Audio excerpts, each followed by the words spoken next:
Hello. Is it Hello. is it okay that I don't see anybody? Yeah. Thomas is going to do his intro, Okay. All right. and we can't be heard just yet.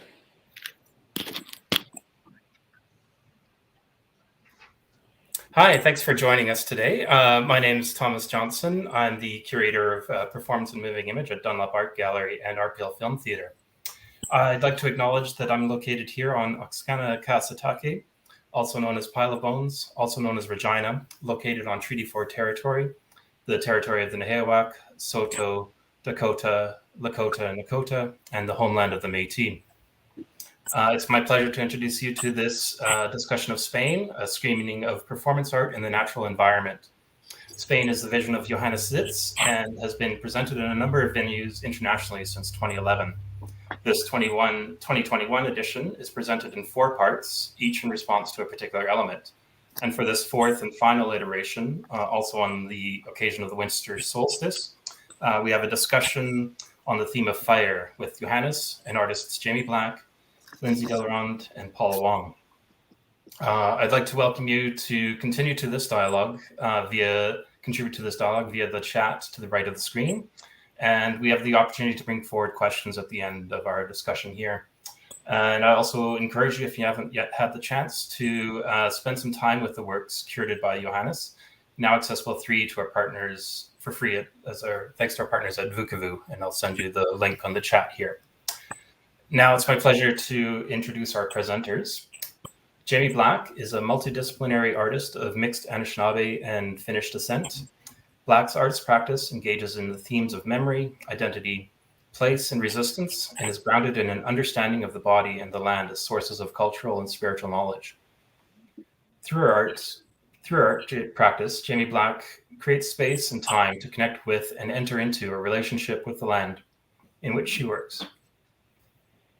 Her land art practice begins with spending time out on the land and connecting to the stories, knowledge, and history the land carries, paying respect and attention to the lessons the land has to teach. Black then weaves these teachings with her own experiences and insights, creating images and impressions that from the space of connection. Lindsay Katsakate Delarond is a Ganyaoaxaca woman from Ganawake. For the past 14 years, Lindsay's been grateful, active, and contributing guest on Legungun territory, Victoria, BC. She holds a master's degree in fine arts and a master of arts in the Indigenous Communities Counseling Psychology program from the University of Victoria. Lindsay is currently enrolled in a PhD in applied theatre at UVic. Her areas of research are contemporary and traditional First Nations visual art, Indigenous performance practices, expressive arts therapy, examining decolonial methodologies in art. Lindsay's artistic practice focuses on Indigenous theatre, land-based, site-specific performance art, collaborative practice, cultural resurgence, and social political activism through the arts. Her artistic media include land-based photography, performance theatre, movement dance, and visual studio arts. Lindsay held the position as the first Indigenous artist in residence for the City of Victoria from 2017 to 2019, co-facilitator for the collaborative project Artcord, visionary facilitator for both Indigenous symposiums, performance as medicine, and making as medicine. Creative vision, producer, co-facilitator, community engagement for both Indigenous showcases Pendulum and Supernova at the Belfry Theatre, founder and artistic director for the Visible Bodies Collective. Dance in Residency recipient of Dance Victoria 2020 to 2022, director for the film Mother, Embodied Earth Performances, co-founder and artistic director for the Cultural Den Society. And Paula Wong is a media maestro making for specific site-specific spaces and screens of all sizes. He's an award-winning artist and curator who is known for pioneering early visual and media arts in Canada, founding several artist-run groups, leading public arts advocacy, and organizing events, festivals, conferences, and public interventions since the 1970s. Writing, publishing, and teaching have been an important part of his praxis. With a career spanning 4 decades, he's been an instrumental proponent to contemporary art. Born in Prince Rupert, British Columbia in 1954, Paul Wong has shown and produced projects through North America, Europe, and Asia. His works are in many public collections, including those of the National Gallery of Canada, the Museum of Modern Art, New York, the Canada Council Art Bank, Ottawa, and the Vancouver Art Gallery. He's in numerous private collections and is the recipient of several major commissions and grants. And finally, since graduating in 1984, Johannes Zits has presented works across Canada and internationally. In 2013, he presented a collection of his videos at FIFA in Montreal, and the following year presented the performance Island at MST Festival Calgary, as well as venues in Shanghai and Chongqing, China. His photographic and collage work has been featured in galleries in Vienna, Berlin, Shanghai, Hamburg, Cayenne, and Mexico City. From 2011 to 14, he facilitated the intensive performance art workshop at Artscape Gibraltar Point and started the curatorial project S.P.A.N.E. He was also a member of the curatorial team Duration and Dialogue from 2015 to 17. In 2019, the Copenhagen Contemporary Museum commissioned him to create a score for their permanent collection and performed at the International Biennial at Asunción, Paraguay. In 2020, Johannes was the artist in residence at Western University's Mackintosh Gallery in London, Ontario, presenting the exhibit Listening to Trees. And now it's my great pleasure to welcome you to this discussion. Thank you. Thank you, Thomas. I want to first thank you all for being here and for participating in the conversation. The first video that I would like to talk about is Sharon Altward's video, August. Sharon is a well-established artist from Winnipeg, and I just wanted to read one part from her bio. Altward utilizes video, performance, installation, and ritual as sites for transformation, subverting social constructs and cultural norms, challenging collective memory, and as a process to transcending suffering and providing opportunities for wholeness and healing. August is the second video in this series that I've presented. The other one being Zuma, the 2012 video that was part of the water screening. Like August, like August, that video was also very poetic with the voiceover narrative, with a ritual at the core of the video. Zuma was about loss and grief. This video, August, is more about a metaphysical contemplation on aging and one's place in the world. Next slide. It talks about smallness and in relationship to the sky and the universe itself, and how one fits into the world. And it does it, next slide, through a burning of a burning material and creating ash, which she then rubs all over her body. Next slide. Talking about how smoke, dust gets into your body. She makes one reference at one point where her heart drinks the ashes, which is a lovely poetic reference. Anyone have any comments about what we saw? I really love the poetic overlay of her imagery. And, you know, like, I feel really pulled into this type of work because, like, you know, I think the common thread that we feel in this engagement with land and element is the ritual. I really sense the ritual in the thread, and it pulls me into a universal language And I think it is that earth that is the universal language, and it helps us to articulate. And she talks about art remembers what speech forgets. And it's just such a beautiful line, because so much of speech, it's important in recalibrating ourselves. Speech is very powerful that way. It could recalibrate and regenerate. And the remembering, I feel like, is within the body. And so within these performative acts, I sense the ritual, and it helps me to remember. And I think that's sort of what I was feeling through this reflective work, was this act of remembering and placing yourself within the larger world, the larger sky, the larger bodies of land. And so that's what I would like to share. Yeah. I also pulled that statement out, and the preamble before that was Francis Bacabia said nostalgia is a disease, and none of you have gone that way in my mind with your pieces. Paul, did you have anything? I thought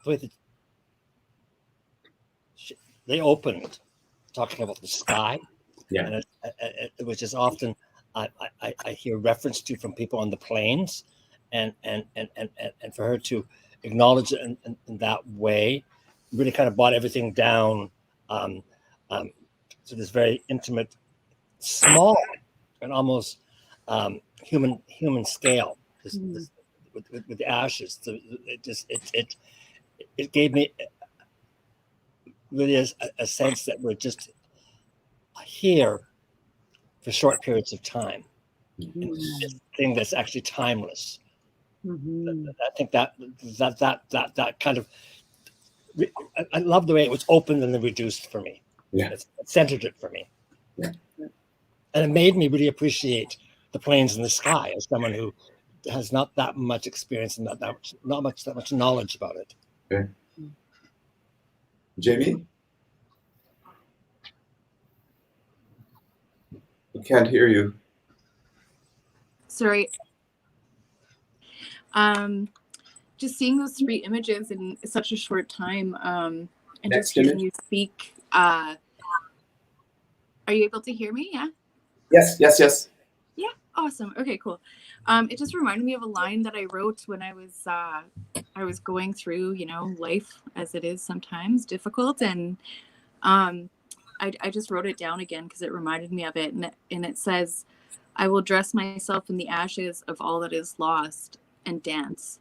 And so I've definitely I can relate so sort of viscerally to the work that she's doing here, and just we are all connected to that, right? We're all ash, but we're also everything, and it's and everything is in that, and it's such powerful work. And I think there's also kind of the metaphor and of death is also always a rebirth at the same time, and it's a transformation, and it's not a finality, and so that idea of coming up out of the ashes and rising through that and going through these transformations and always becoming.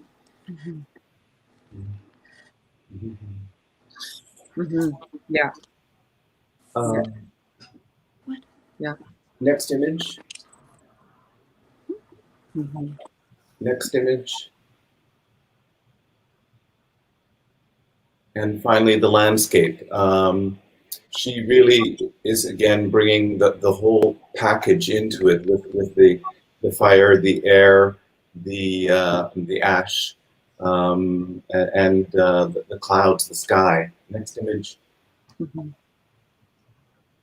I want to now go to Alice Ither, Yuba Karabura, The Fire is Burning. I have sort of a preamble to that. Alice was an Aboriginal an Aboriginal slam poetry, environmental campaigner, and teacher from a coastal town in the Northern Territories. She was raised and educated in Brisbane, but moved to her mother's hometown, Managara, to become the first Aboriginal teacher of the local Indigenous language there. In 2013, Alice started an anti-fracking campaign group, which eventually led to the petroleum company Poltar withdrawing from the area in 2016. So it did take a while. Talking about Alice, her husband, Simon Zadkovich, said there's much good to focus on in relationship to her death. The director is Dalvis, an acclaimed filmmaker from Australia. He has directed and produced several award-winning documentary series, including the Goa Happy Tribe series, a mindfulness series,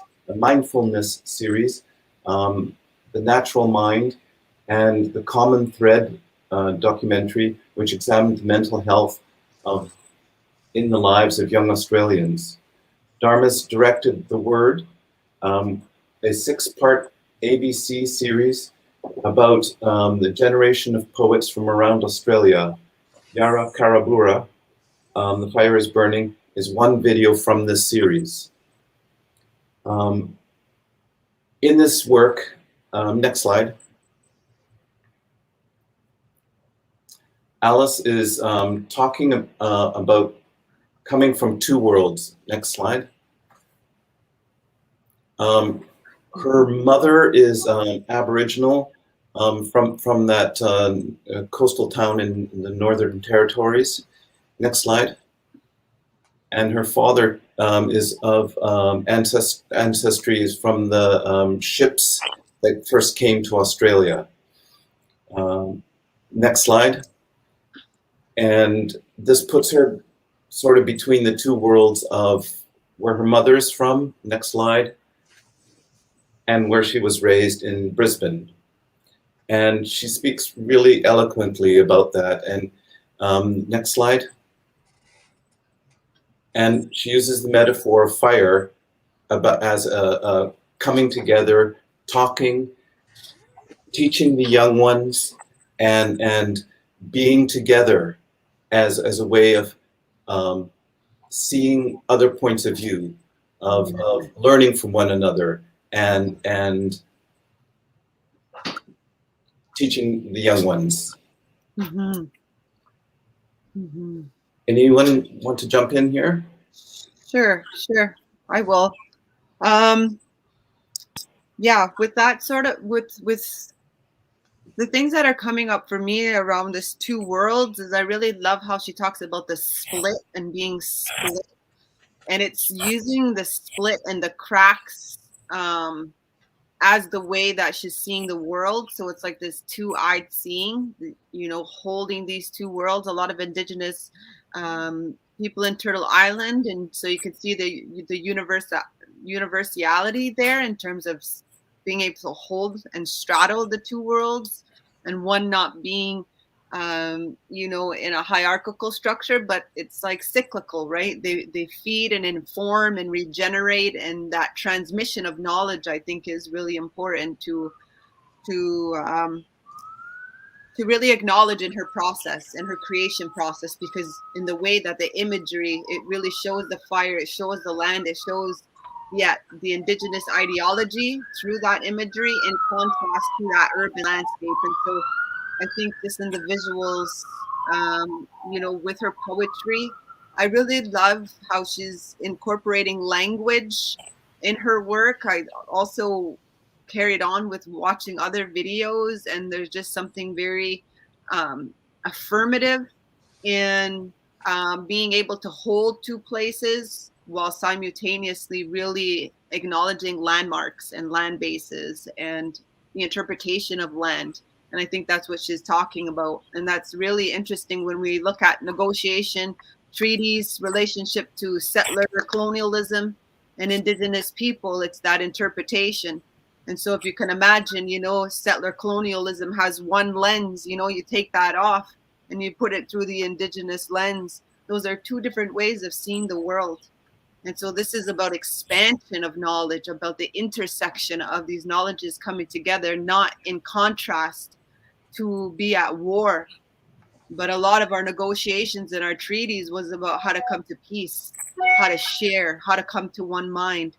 And so when I think about the council, it's powerful because all indigenous nations globally, fire is used to activate, that negotiation process. And so I see fire as a portal and as a place of counsel.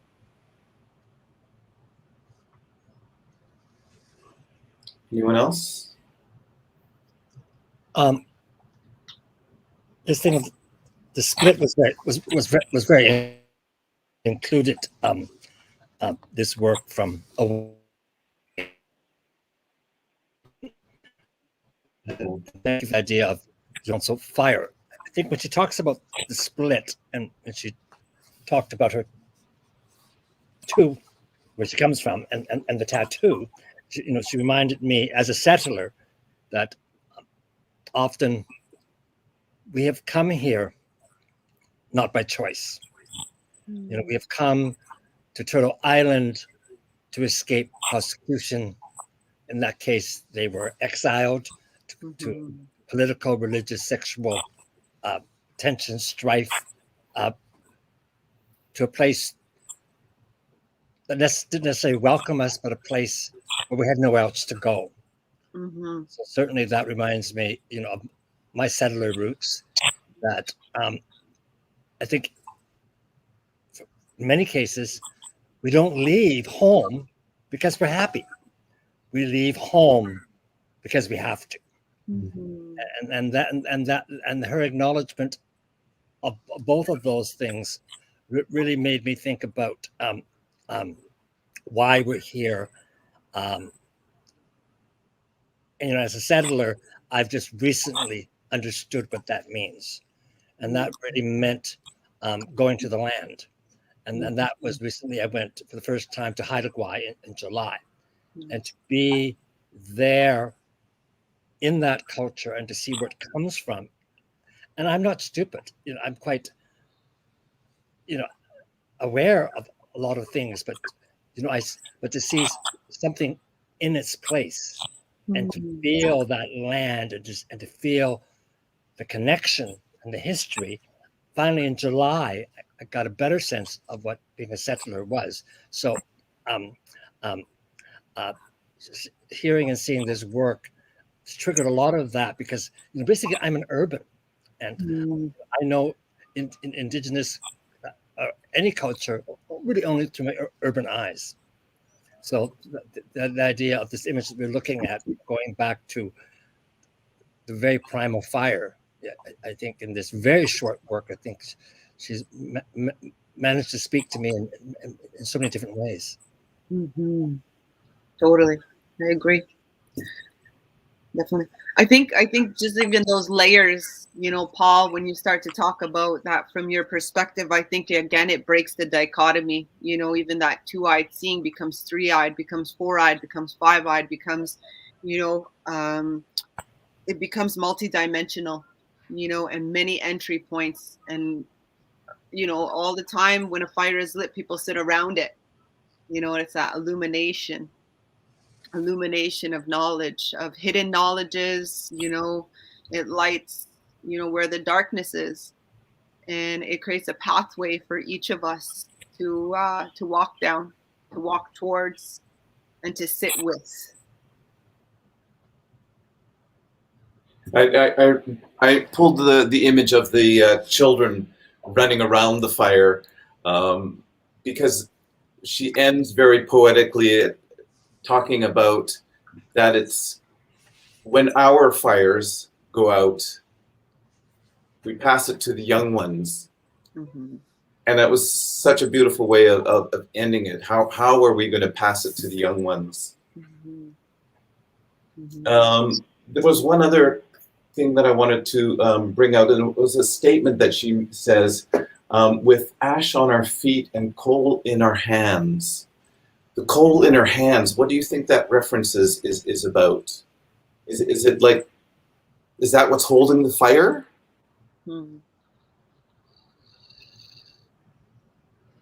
Any thoughts? No. Okay. It's okay. Yeah, okay. Next, I wanted to talk about Paul's video, Chinaman's Peak. And since we have you here, Paul, should we just go through the slides and talk about, or maybe you want to give a brief intro to it? Chinaman's Peak was the name of a mountain I came across in Canmore, Alberta. This work was done in 1992 during the 10-week artist residency at the Banff Center called Race and the Body Politic, where I think 2 to 3 dozen of us spent 10 weeks together engaging in each other, the land, and our own artistic practices and collaborations. And this work really came from being on the land and being in Canmore, doing a lot of hiking and biking and going, what the fuck? Why is this mountain called Chinaman's Peak? So this work was really about trying to find that answer. And there is no specific answer. And of course, that led to saying, oh, that there was obviously Chinese were here. Right. What were they, when and what were they doing here? And what and where are they and what became of them? Of course, many settled, many of them died, many of them disappeared. Working the, building the Colonial Railway, uniting this country from coast to coast by the, with metal. This is a procession in the in this work, asking that question and realizing that there were many remains of the Chinese. I went looking for them and went to many graveyards, went to many archives. There was very little evidence. So I wanted to make a work that honored their spirits, and in so doing, paying attention to those ghosts that weren't taken care of. I also ended up bringing the death of my father and of a partner as part of walking the mountain. This is my father, who died in 1968 when I was very young. He came here in the early 1900s, and he was born in China. And this is Ken Fletcher, who was my first partner, who committed suicide in 1978. So it was also a way to remember and to honor him. This was another partner who also committed suicide in 1990 or 91, I think, just prior to coming to Banff. This was the only, I had a very, very busy time, and I finally took a pause to finally grieve. And so this was also an opportunity to acknowledge and to honor his spirit. The term walking the mountain, Hang San, is actually a Chinese term. When you say we're going to walk the mountain or Hang San, it means we're going off to our ancestors' graves to do our ancestral worship rituals. So the term walking the mountain, Hang San, actually means going, paying your respects, bringing food, drink, paper effigies, joss sticks, and you go and you clean the graves of your ancestors. It was a series of performances, installations, and this video. And here in the Chinese, it says, "You are a good spirit." And so These are the kinds of banners or words that one uses at burial rites. And here we have the actual cremation of Paul Speed, that the text would have crawled with his name, his date, and then it would have said Strange Angel. So he's being cremated here in, I think, 1990 91. And the work goes on to making urns. I collaborated with many artists at the Banff Center and had these large funeral urns made for the Chinese workers, for my father, for Ken, and for Paul. And of course, one uses clay, ash to make these ceramics, and then you have to fire them. And then I actually did a raku glazing with these big urns to use fire, where you throw in sawdust and get high fire very, very quickly. And I also made a glaze from some of Paul Speed's ashes to mix into the glaze. So it's gone from ashes to ashes. It's now, actually I made, not just urns, but I covered some plates and mugs and other things to kind of, they become objects again. Nice. So the idea of and of course here we have, as one of the graveside rituals of walking the mountain Hang San, is, waking up the spirits. Spirits, the bad spirits, as they were there by using firecrackers. Which, of course, when we did this at Banff, was incredible, the way that it just echoed through the valleys. Wow. And here you have part of the ritual is bodies are buried for 8 years, and then they are exhumed, and bone collectors come and clean the bones, put them in those urns that I would have made, and then they're reburied again. So this is a part of a performance videotaped where I am exhuming a grave. Wow. And of course, also threw in firecrackers, because I love to play with fire and firecrackers at any opportunity anyway. So next slide. And then you can see the bones being cleaned and put into these urns. And then, of course, the walking the mountain by sun. Next slide. Beautiful. And part of the ritual of honoring the dead is we try to provide those in the spirit world with all the creatured comforts of home, because we don't want the spirits to be restless. And we also, there's a whole day for feeding the hungry ghost, because there are many spirits who don't have people tending their graves and honoring them. And we also feed the hungry ghosts so that they're not upsetting the spirit world. And in so doing, I burn effigies of money. And this place is a new house, a nice new modern house for my father. Nice. Nice house to live in.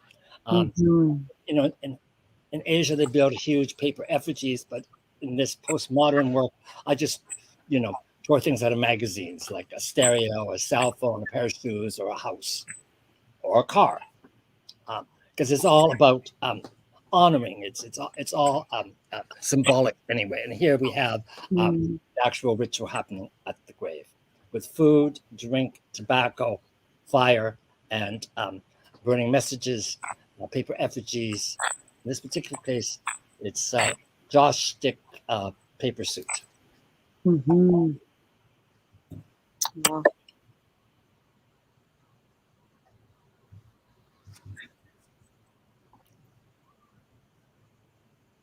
And there's one of the urns.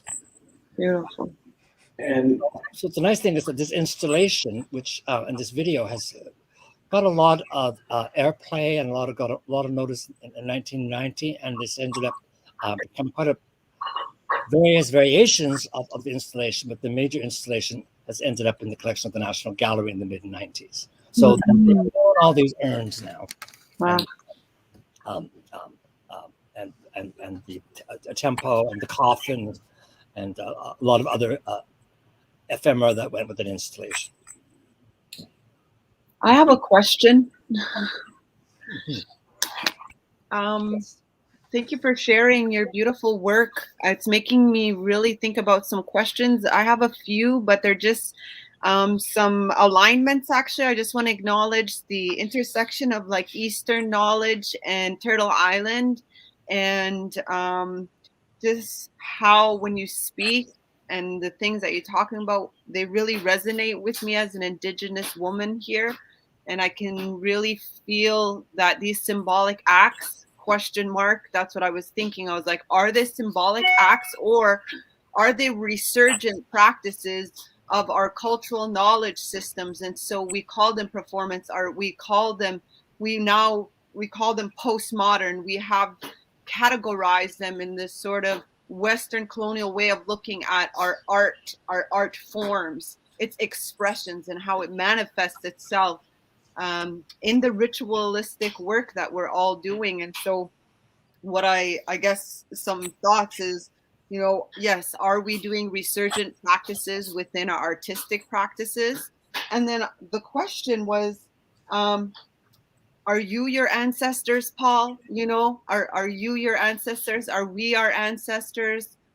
Am I the embodiment of Ganyakahaga woman 1,000 years ago, and I would be doing this and these actions and these ways of making and building these knowledge systems, and so this action of making the past matter now. It's like this, that's what ritual is. You bring it into the here and the now. You make meaning of it again and again and again and again. And we bring that within each timeline that we're manifesting. And then there was one question. This is the question. That's all my statement.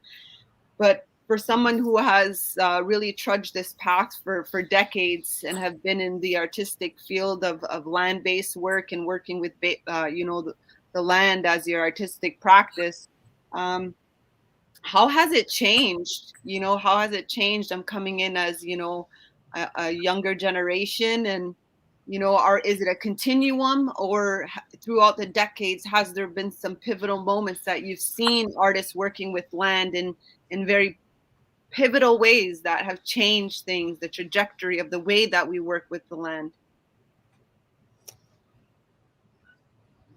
No one taught me because of the East-West divide and assimilation. And I guess I use the word postmodern performance art as maybe an excuse, because I learned by doing. No one showed me. Often when I do something, that's when people attempt to put me down or put me up on a pedestal or slap my wrist or censor me.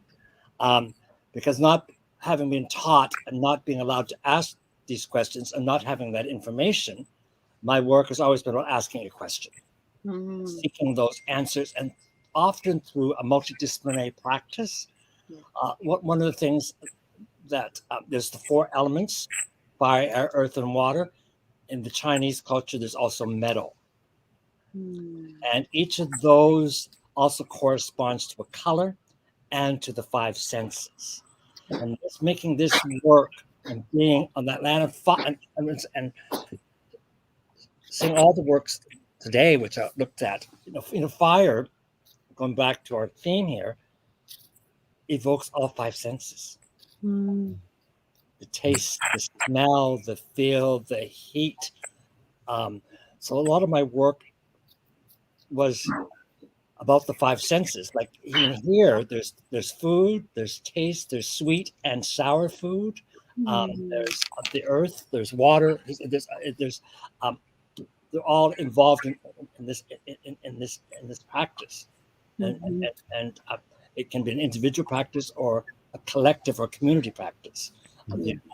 These kinds of gatherings, these kinds of rituals, these kinds of holidays that they make for these kinds of acknowledgement. And of course, today we have the winter solstice.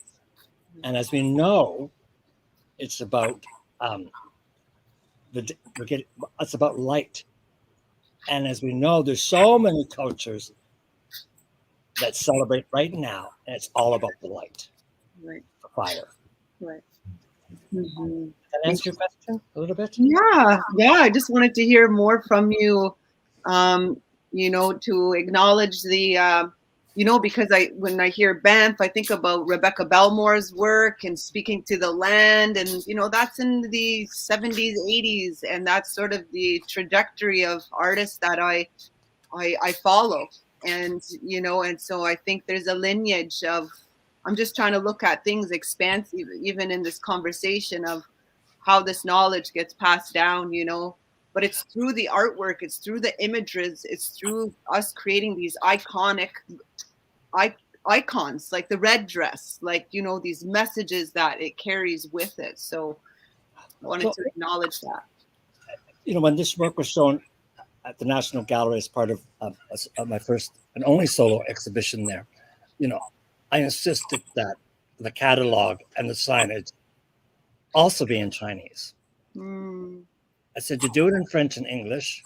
And that was a huge thing for them to acknowledge and for me to organize getting done. But also, this was a central work they wanted to exhibit. And I said, it's about the 5 senses. So we have to have fresh fruit and fresh food there changed often. And I have to have incense and joss stick burning. Yeah. Whoa. And Shirley Thompson made it happen.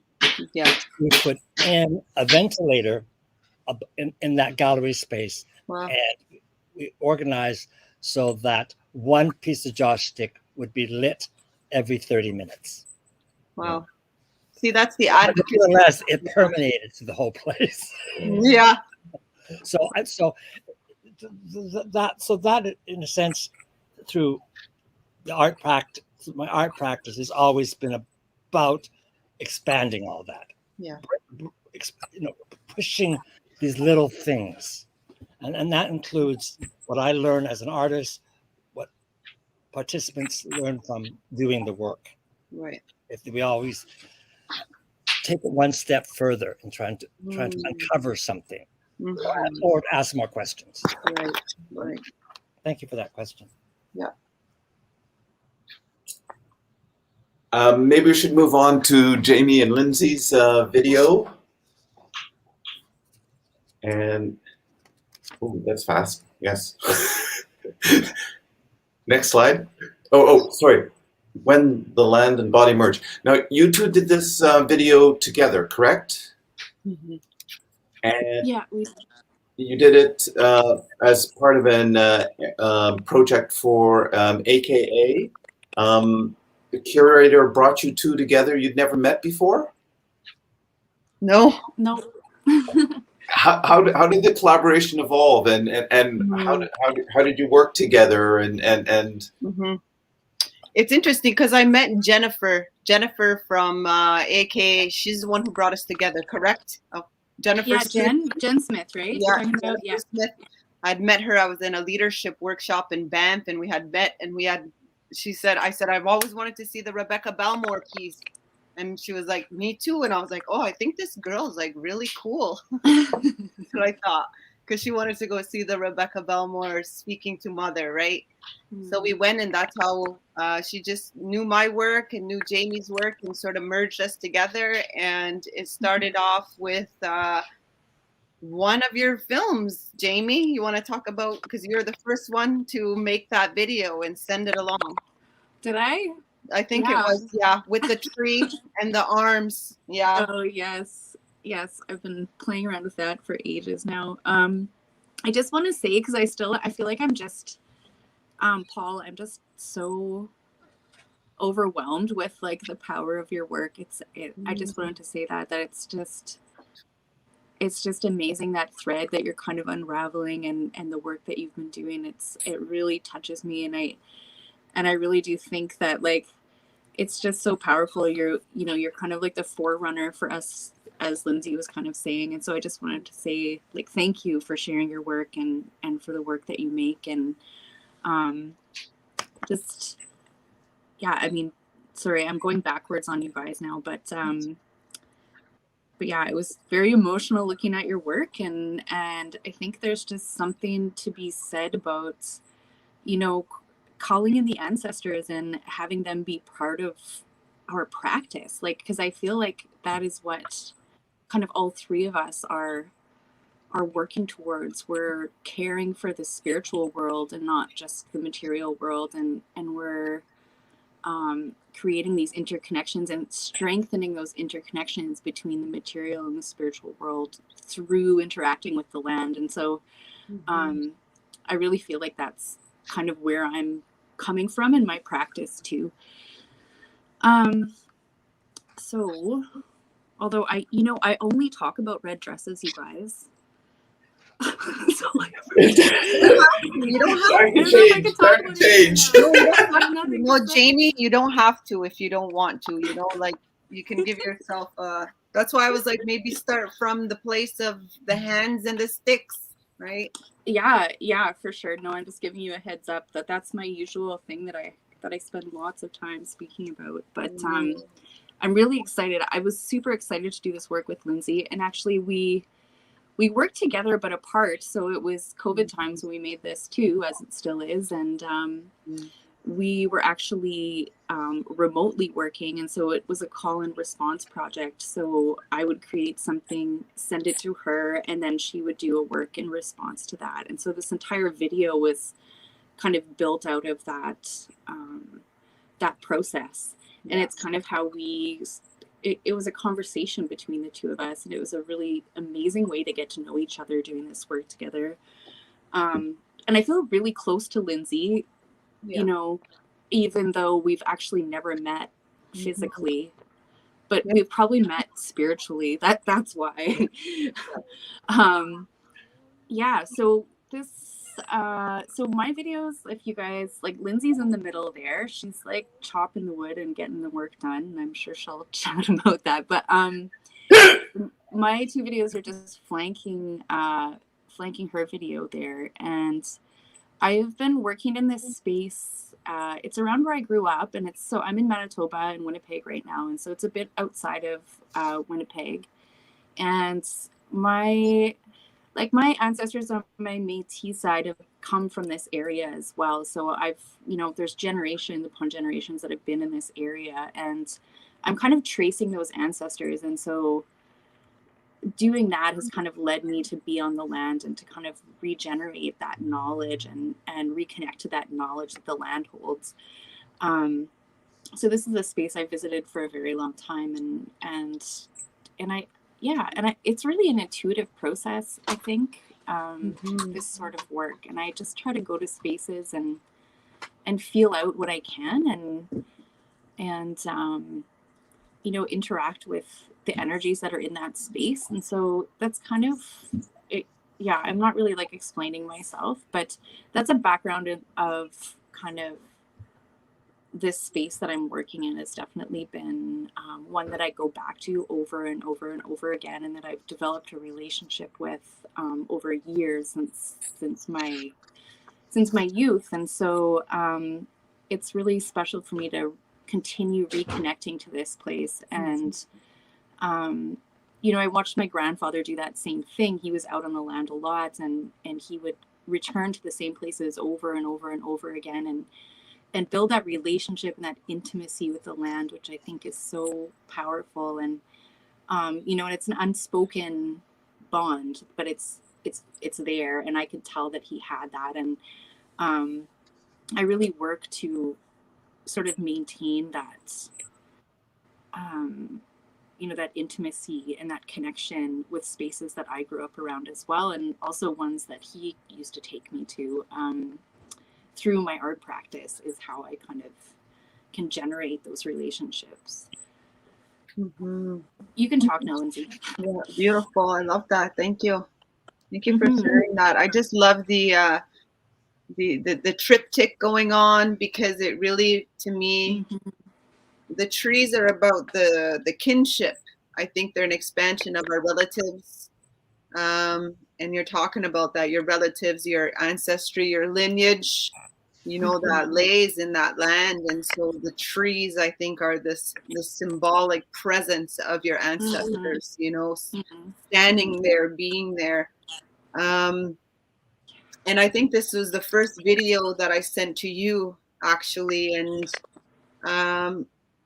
for me, I think this image is me 1,000 years ago, 2,000 years ago, and bringing it today. This is the timeline that, I try to connect with. It's about being a body in the land, that universal truth, the sun, the moon, the stars, And so with this universal law of earth as being the center, it's, I think it's, for me, a reminder of my Iroquois roots, and really sort of getting in touch with the matrilineal, the matriarchal positions that women had within a matriarchal society.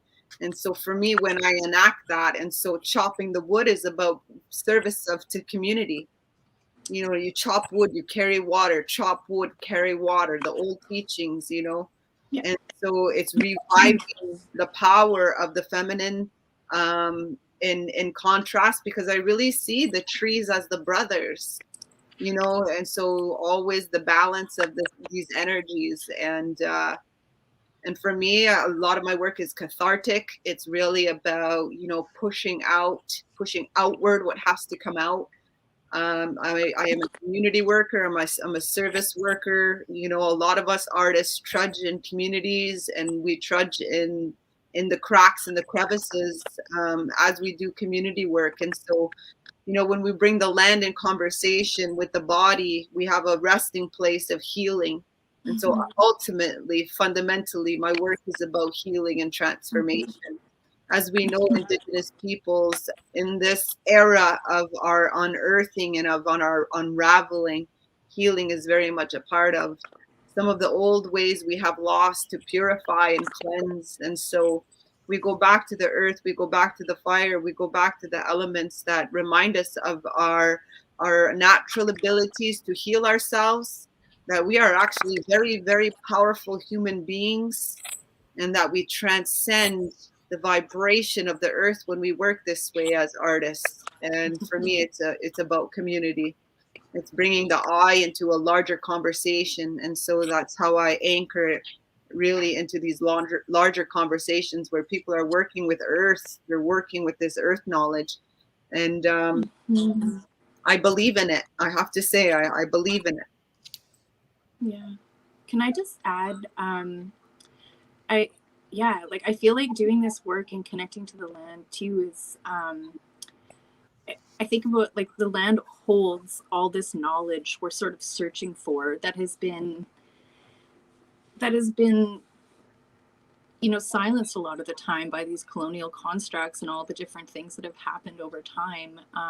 That knowledge has been more and more kind of subdued and silenced. And going back to the land, it remembers what it was like 800 years ago, 8,000 years ago, 10,000 years ago.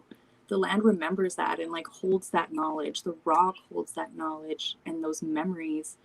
The water holds that knowledge and those memories. And I think that's, like, what is the purifying force of, like, reconnecting to that elemental knowledge that we all carried within us for thousands of years before the onset of these systems that have kind of distorted that knowledge and taken that from us. And so it's, like, really that reconnection is extremely healing because of that.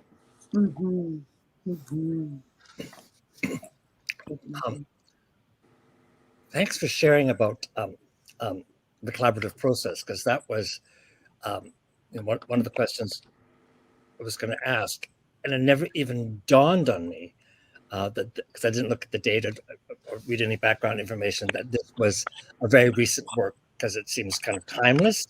That this is actually done during COVIDian times, and this was done through modern communications and with digital technology, and that you came up with this triptych within with a triptych.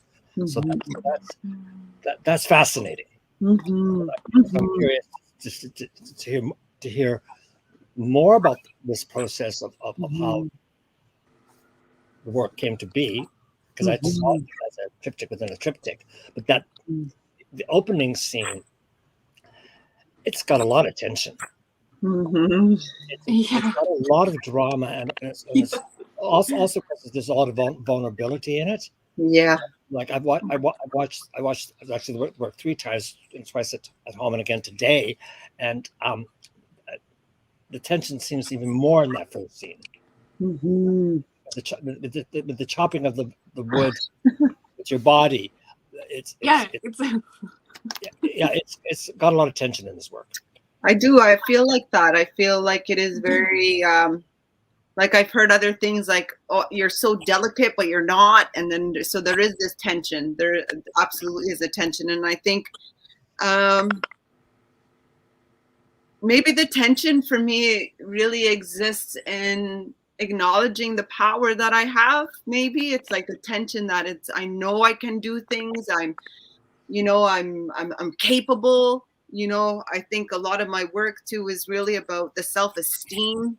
The self-esteem that Indigenous people are really trying to really rebirth new identities, that is about encompassing some of those old ways. And then again, those two I'd seen, those two worlds, the balance of that. The nudity, the nakedness, the vulnerability. I mean, I have nowhere to go. And I was in a healing place too. And I was like, the only way to go is inward. So I had to come out raw that way, because that's really the cathartic process. It was marking a moment. And that's what I love about the trajectory of a long practice, is you can see and experience where you're archiving these honoring moments in the same way, Paul, that thread, moves through your performative work, the honor, acknowledging, the witnessing. And these markings in this last scene, remarkable.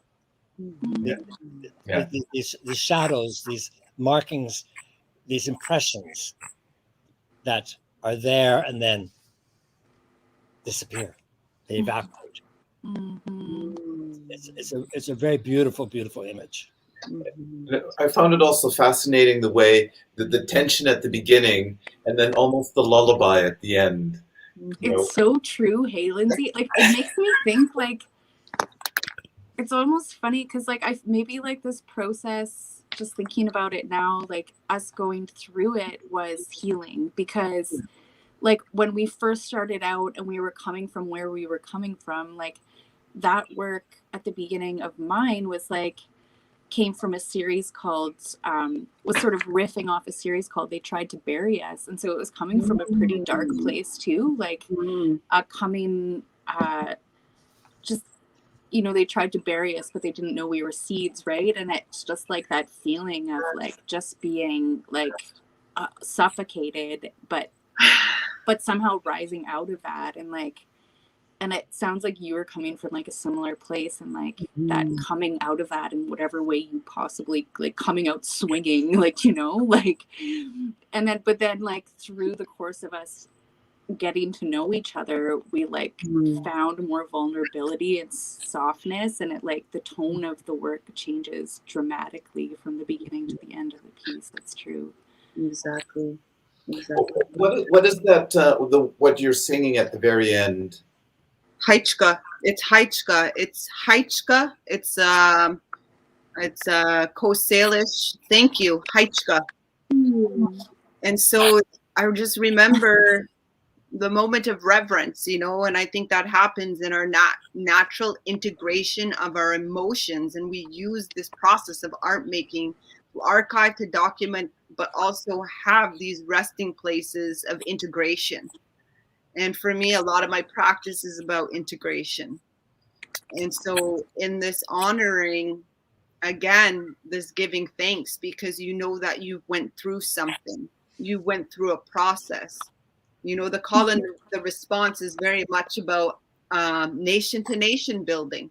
You know, maybe this was me and Jamie 1,000 years ago. We were, you know, making wampum together or something, right? But now it translates into a triptych of videos being sent across provinces. And so for me, what was happening 1,000, 2,000 years ago isn't different. And so again, gratitude is very much a universal indigenous understanding, you know, of thankfulness. And I think a lot of ethnicities, nationalities understand that too. We understand war and we understand peace. And it's like how that journey that we have to take to cross or to merge in the middle. So it's about giving thanks to Jamie, about giving thanks to the work, giving thanks to where we were at COVID times. We all had to work remote from our homes. All this work happened in my backyard. I made art in my backyard for a whole year. And I was able to have these very interesting virtual dialogues with artists that went back to the land or affirmed that practice, like Paul and these decades of artists that were, you know, working this way and really kept these conversations as really critical. I also like the relationship between the thank you and the honoring that's going on in Paul's video. Very, very a nice connection there. When we've each talked about, not just work with some of the other works in this series, kind of cathartic. And people would say that's very indulgent. So who are you? Who we know why we're making this work. Who are we making this work for? And does it matter? And I guess this might be a question for the curator. Like, you know, why have you selected these rather indulgent kinds of works? These ephemeral. I'm just being, you know, a bit of a shit kick here, but you know. Yeah, no, it's good. I like it. I love it. Artists of being, you know. Keep it going, Paul. We only hold the mirror to ourselves, and in our case, often to our communities. But, you know, I really wanted to bring these works together because of the time span, and also because of the basic element that they're talking about, and the human condition that all of the works are talking about, and it's coming from different angles, different points, and different perspectives, and that's why I wanted to bring them together. The fire is such an ending, a conclusion, but I saw them all going beyond just what the end is, that there's something on the other side of the end. I ask myself this question all of the time. You know, how do you get it from the I to the we? How do you get it from this sort of self-indulgence? It's cathartic. And I do have many answers, and I'll share one of them. When I do this work, it changes my DNA. It changes my DNA into intergenerational healing. My descendants that come from my body and the people that are around my energetic fields feel that.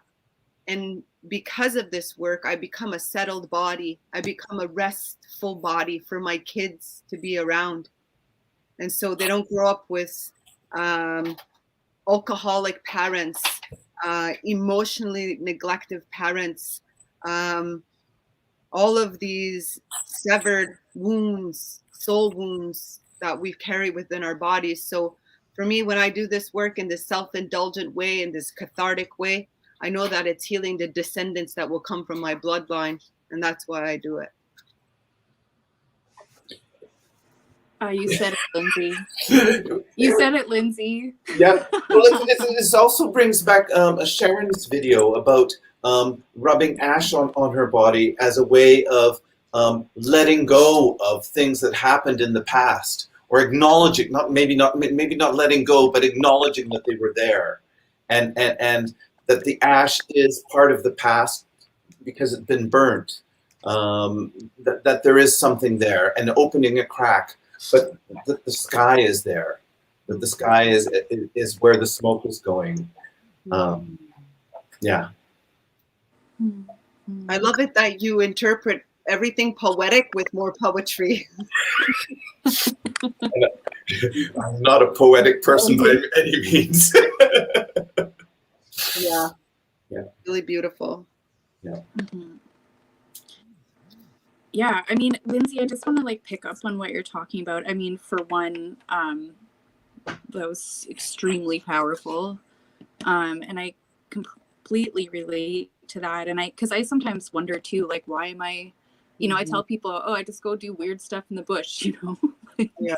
It's gonna go take pictures of myself doing weird stuff in the bush. Like, it's sort of strange, right? And it's like, how does that service our communities? How does that, help, and I think about that. I'm like, oh, how connected am I to community, especially since the pandemic? Like, it's like, how do I share this knowledge, and how do I, like, because I mean, with the Red Dress Project, like, it was a very, like, I was there with it, and I was learning, and I was making connections, and I was with people. And like, the last couple of years, just working in complete isolation has really made me wonder why I'm just doing all this weird stuff by myself, and like, but you're exactly right. Like, it's healing work, and it's the healing work. And especially like us as mothers, as women, like, healing that family line is so very important. And that is the work that I'm doing. I'm going back. Where's the pain? Where's my mother's pain? Where's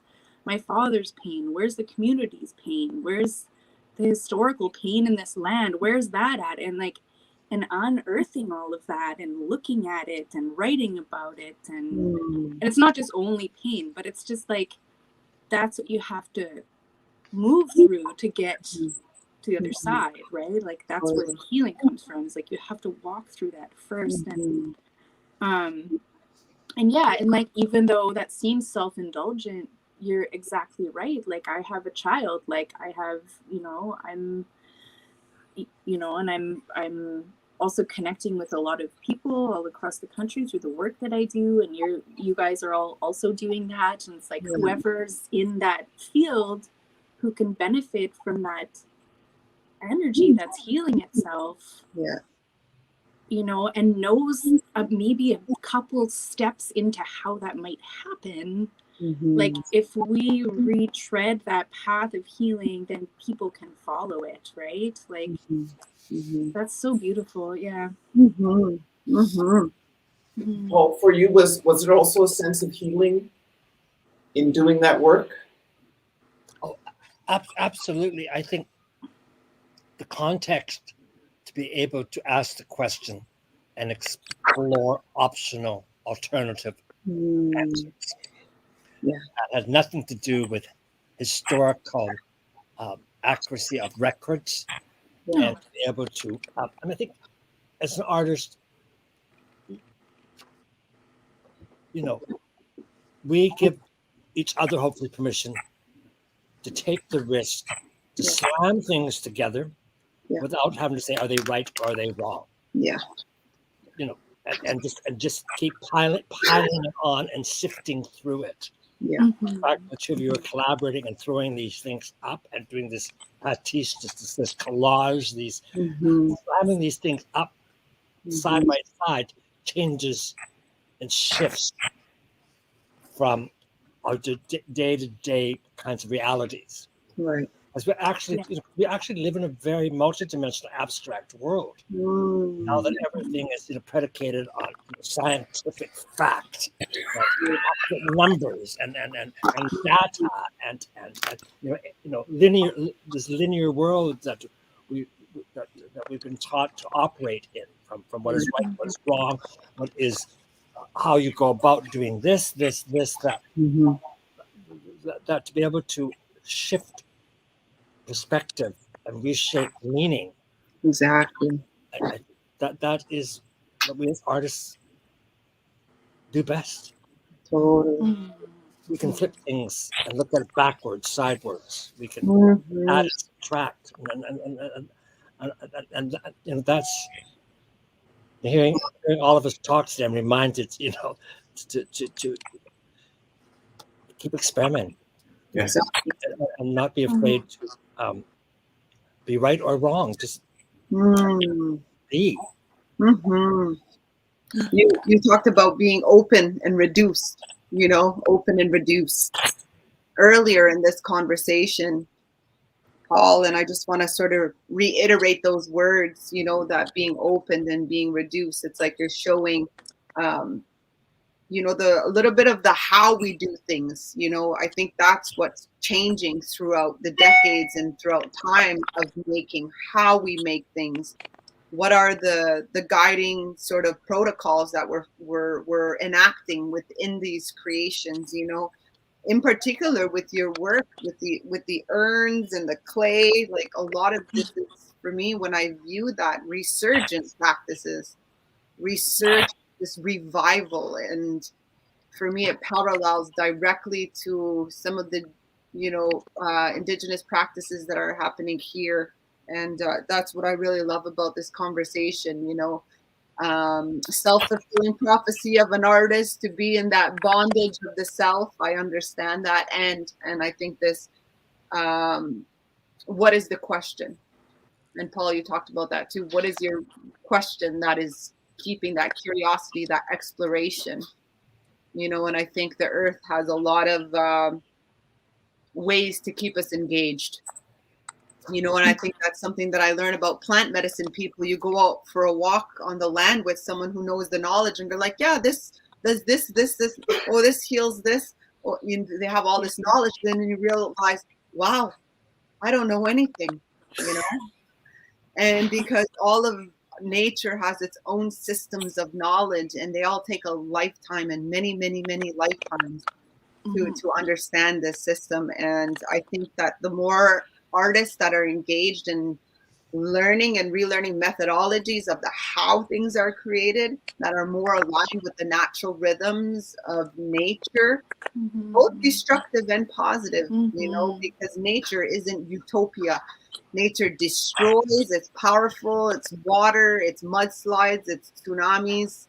And, you know, so not to sort of frame nature as this, you know, just in this utopic kind of vision, but that it also has a lot of power to generate destruction too.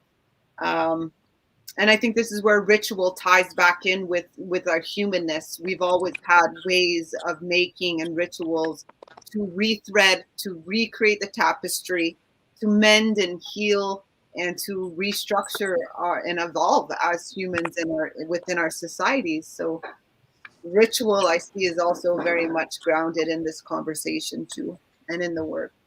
And ritual, I've never even thought of it, you know. Mm-hmm. Doing ritual, acknowledging ritual is actually taking a pause.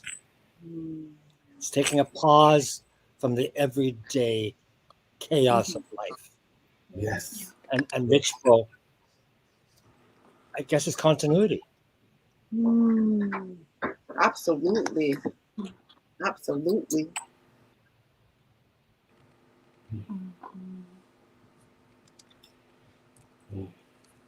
Yeah.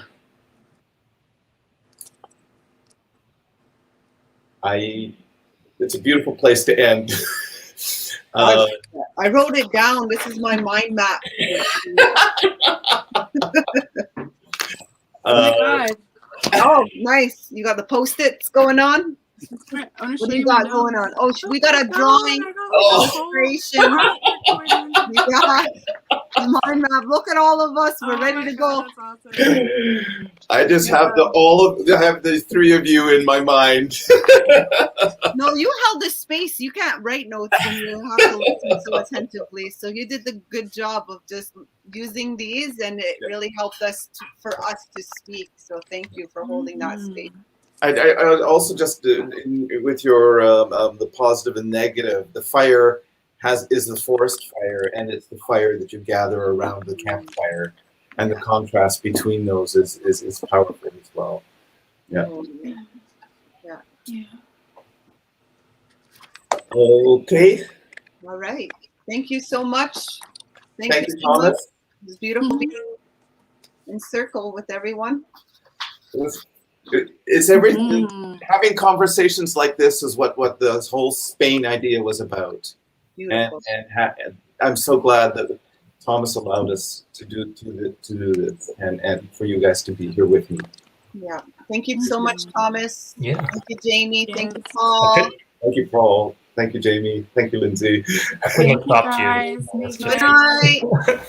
It was great. Thanks so much for everyone for this series. And just if you do get the chance, do visit the Vukavu page where you can see the videos up until January 6th. And there's also on our YouTube page the previous discussions. And I think in terms of themes, I think there's a lot of crossover that happens throughout these Nice. conversations. So yeah, please do take that in. So thanks so much, everyone. And Thanks, Thomas. yeah, happy solstice. Happy Happy solstice. solstice. Bye. Bye. Hi.